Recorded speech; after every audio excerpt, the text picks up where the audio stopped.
Квадрант денежного потока Роберт Кийосаки деген кітаптан бір кішігірім хикаяны айтайын. Өзіме өте ұнады. Бір ауыл болды дейді.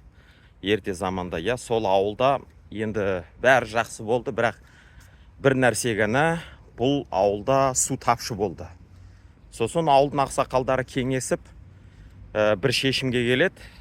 Олар шешет, екі адамды тендер жариялайды соларға су тасу туралы. Екі адам деп неге олар шешті? Өйткені конкуренция болсын, және де су қайткенмен де үнемі болып тұрсын, және конкуренция болғаннан кейін оның бағасы шарықтап өсіп кетпейді деп келісті. Сөйтіп Айдарбек, Мырзабек деген екі адамды тендерға жариялайды, екеуі де өтеді. Сосын Мырзабек бірден екі шелек сатып алады да, бір шақырым жердегі көлден суды тасиды ауылға.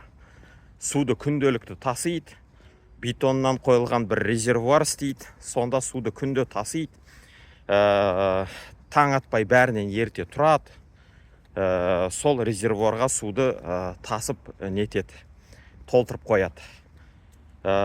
Сол мезетте Айдарбек жоқ болып кетеді. Мырзабек қуанады, өзінің конкуренті жоқ екен, маған жақсы болды екен, ақша өзіме айту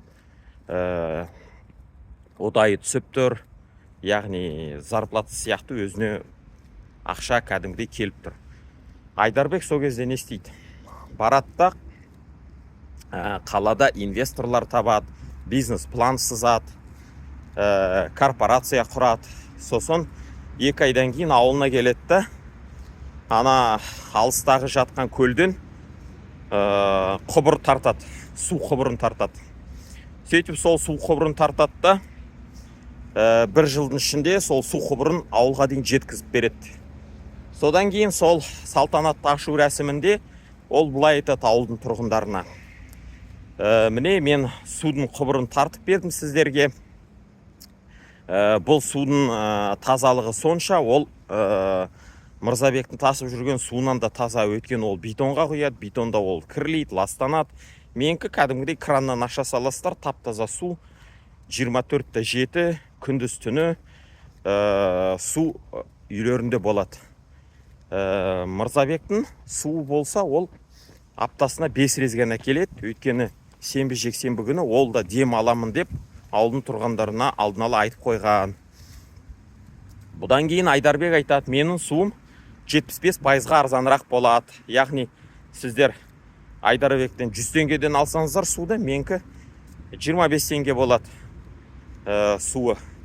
Сөйтіп тұрғындар көбісі Айдарбекке өтеді, бірақ Мырзабек өзінің екі ұлын тағы қосады жұмысына, және де тағы темір оцинкованный тағы бактер сатып алады су таза болу үшін.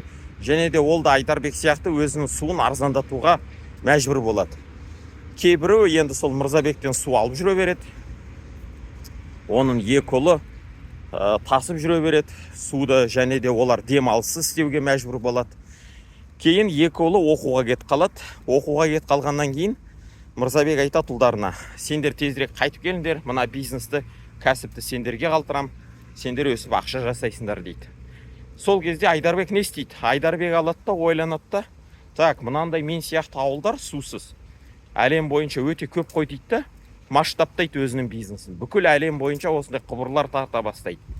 Сонда Мырзабек осыншама құбырларды тартып тастайды да, оның бір шелек мысалы үшін суы 1 теңге болсын дейге арзандатып қояды. Бірақ ол миллиардтаған кісіге миллиардтап шелектерді сатады.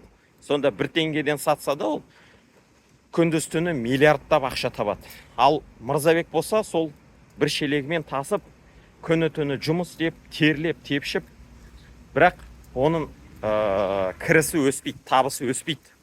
Мұнарада түйіндегенім не?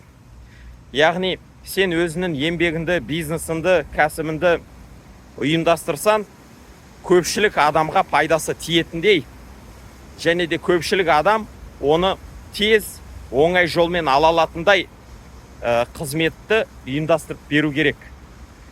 Сол кезде Айдарбек өзі миллионер, миллиардер болады. Мырзабек болса сол қалпы қарызға батқан, денсаулығы құрыған, тозған, сондай еңбекқор адам болып қала береді.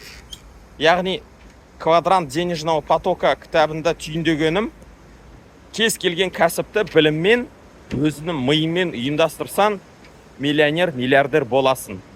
Іске сәт, сау саламат. Мына видеоға лайк басыңыз, коммент жазыңыз, достарыңызбен бөлісіңіз, подписаться етіңіз, өз пікірлеріңізді қалдырып жазып кетіңіз.